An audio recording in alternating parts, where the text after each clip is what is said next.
Good day everyone, a new week and a new boss in Elden Ring Nightreign, Sovereign Fulghor, champion of Nightglow. So grab a cup of tea and let's get started. For my relics I start off with poison on my weapon, a Stonesword key and an additional skill. This is really powerful in Ironeye. I get attack boosts when triggering poison and extra damage when beating Evergels. Two of these relics can be found naturally in the game. The first, for a Stonesword key, can be bought from the collector's pot, and if you beat the Night Lord Gnoster you'll get the poison relic.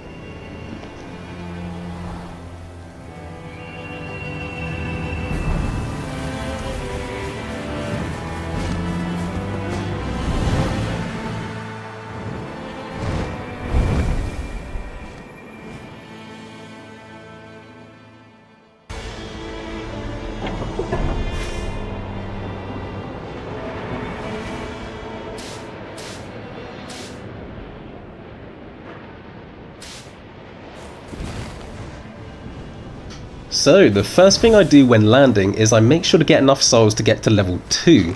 This is because it will increase how many hits I can take in general from 1 to 2 versus the early Evergel bosses that I like to go for.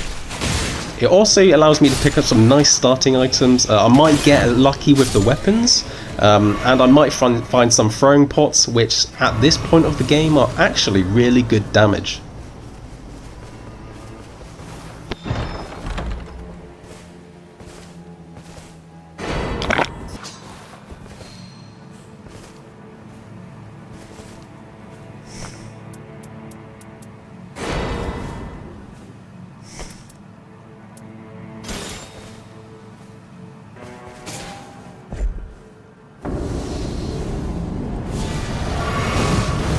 The first boss I face is a Gourdskin Apostle.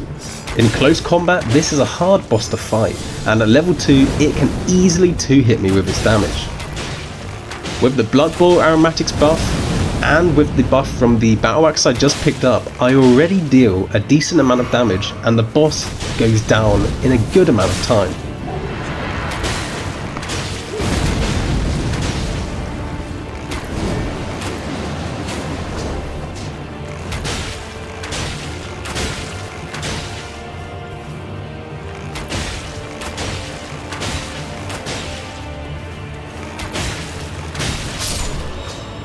Going north I go straight to the fort and make sure I visit the merchant on the way.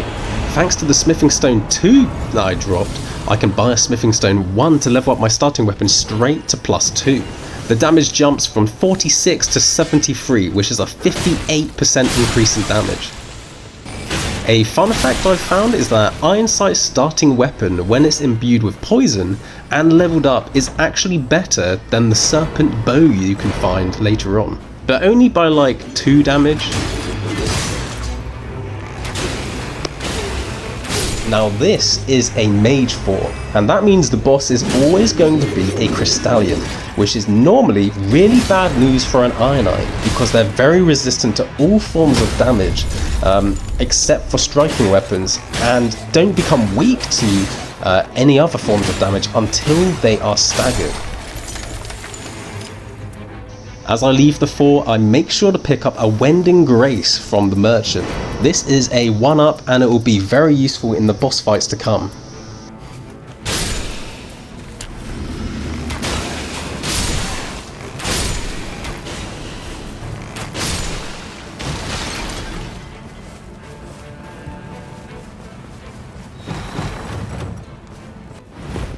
I head into the waterway of the fort, where I pull back my bow and unleash a small ballista on some tiny jellyfish. I get really lucky, and 2 of them drop the jellyfish shield, which has the ability Contagious Fury. This increases all damage by I think 10%. This is really good, but I cannot use this ability until I am level 7.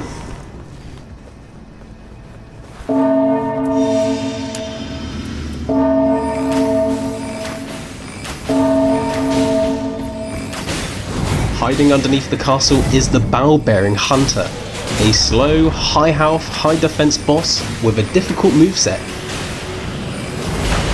The Barrel-Bearing Hunter is a predictable boss. When the hunter starts running and launches an attack, all you need to do is dash through it, and he'll pull his sword back to him for a close attack that you can easily dodge. Just run to the other side, attack some more, and repeat until the boss goes down.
Now, as I clear out the castle courtyard, you'll see that I used the Contagious Fury buff, and now I'm easily dealing over 100 damage to the Elden Lion and the Banished Knights, which really speeds up the fights.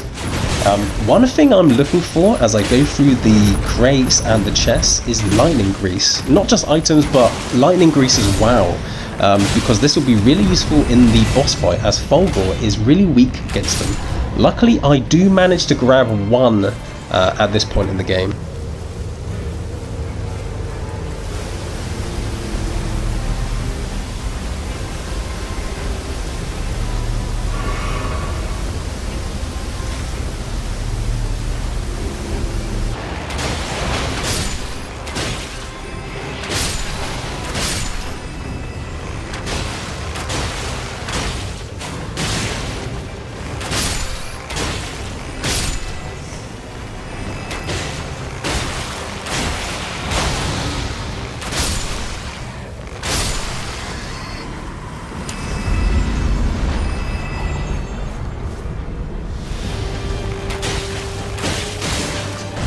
The boss fight of Night 1 is the Gaping Dragon, visiting from Dark Souls 1.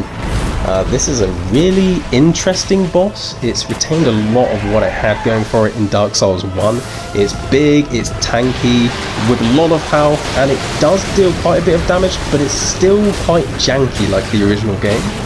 So a lot of its attacks just rely on charging at you and hitting you with a limb. As Ironeye, this is really easy to avoid, just dash around it and keep attacking.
One of the worst bosses you can face, especially early on in the Evergel, is the Crystallian Trio.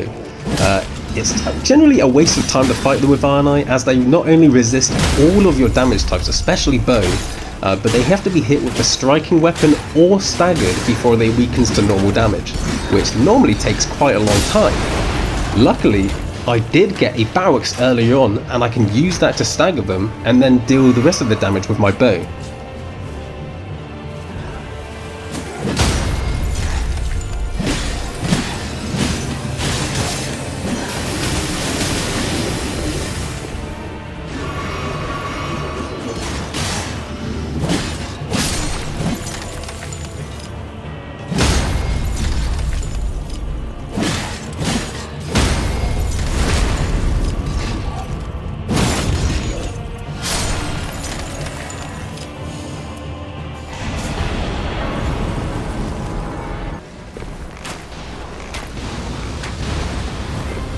I face off against a Draconic Tree Sentinel. One of my favourite bosses from Elden Ring. This boss is mobile with a lot of health and a lot of defense, and even this game is also very difficult to fight. Even at level 10 it can deal enough damage to 2-hit me or even 1-hit me with some of his attacks, especially in its second phase, and it does have some attacks which are difficult to dodge. If you keep your distance and use your dash when it charges you, you can avoid most attacks without issue. The 2 attacks to look out for are the Fire Breath attack, which can hit terrain in front of you and cause you to get hit, and the Lightning Bolt attack. You can see the Fireball and dodge it easy enough, but the Lightning Bolt is a bit trickier because you have to dodge closer to when he pulls down his shield. So usually what I do is I focus on his shield when he starts the attack, when he raises up his shield to the air, and right as he brings it down I then dodge to avoid it.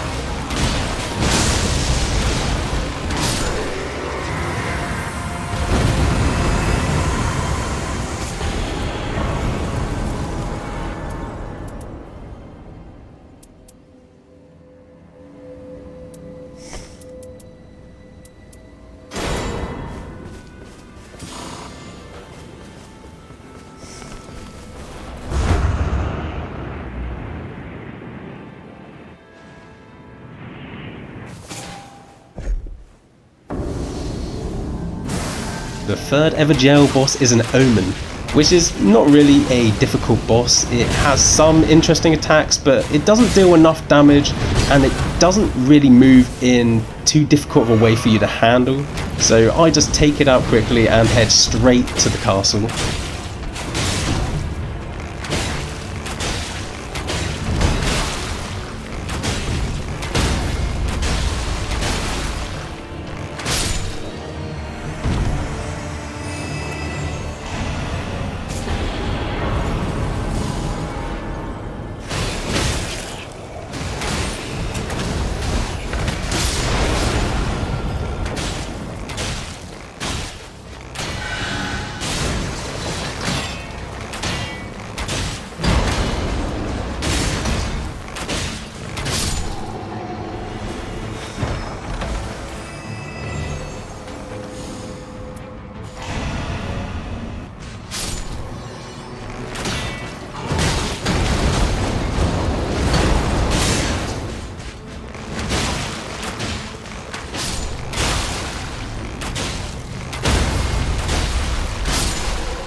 The king of this castle is a Blackblade Kindred, one of the most annoying bosses in the game. They have a habit of flying and jumping all over the place. This is the sword and axe version, which is much easier to handle than the twin blade version and doesn't really have too many attacks that are hard to avoid.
My final ever jail boss are the Stone Skin Lords.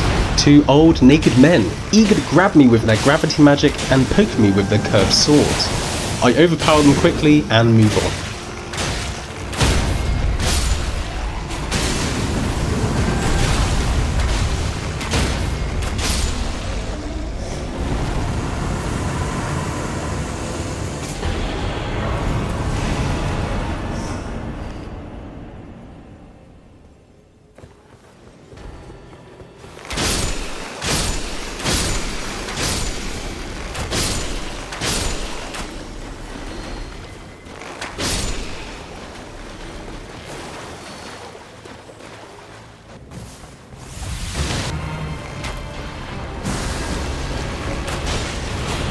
Now, one of the last bosses I face is an ulcerated tree spirit. These are some of the more fun giant bosses in, I think, Dark Souls history for me. They're huge, but they don't have a lot of the flaws that other giant bosses have. Like, their attacks are flexible, they don't seem to run away too much, and they have a decent amount of HP that it doesn't feel tedious to fight them like a dragon or something like that.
The boss of Night 2 is the Nox Dragonkin Soldier, a really cool looking giant boss. A big problem with this boss is most of the fight takes place either face deep in its crotch or up close and personal with its arse. It does manage to hit me with an unavoidable powered up butt blast.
Alright, I have made it to day 3.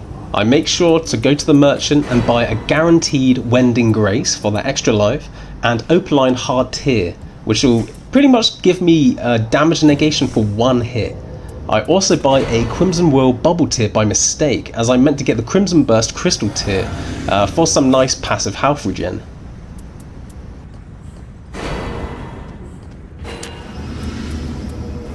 Heading into the Night Lord fight, I am max level with 4 Lightning Graces, 2 Wending Graces and an Opaline Hard Tear. I also have a damage buff from the pork chop I ate, and the Crimson Whirl Bubble Tear buff, which to be honest, won't last long enough to reach the boss.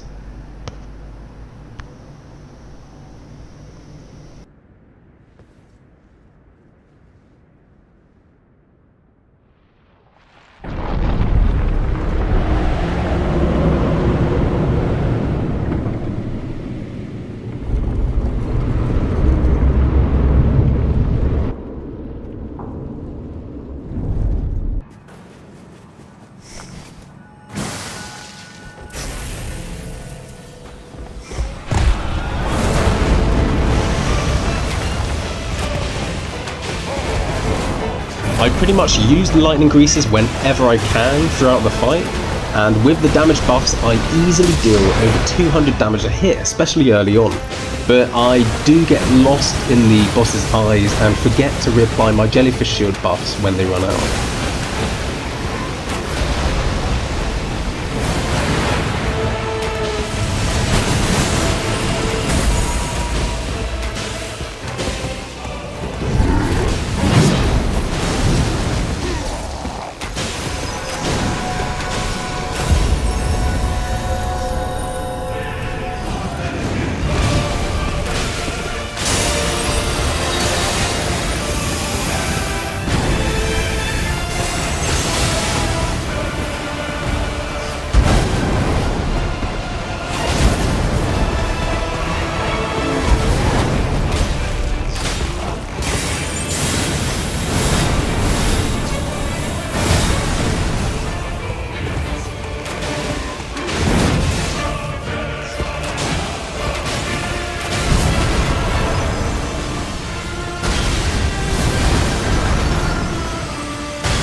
At around a third health, Fulghor goes crazy and spams his light twin blade attack. I don't know how to reliably handle this movement at all. It deals a lot of damage, covers a massive area, is very erratic, and does not seem easy to really predict. It covers such a large area. And he likes to spam it non-stop, so if you go down nearby, he can just loop kill you over and over. My best plan at the moment is to courageously run away and let him tire out whenever he uses this move.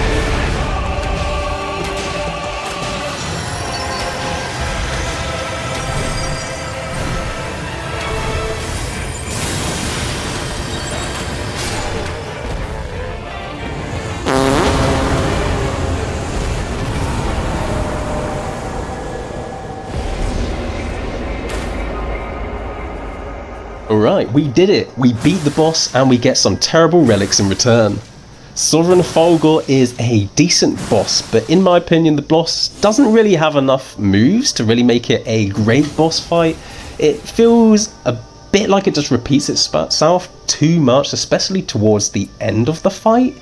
And it just did not have the pressure or the engagement that Sovereign Adao had, and even some of the normal bosses.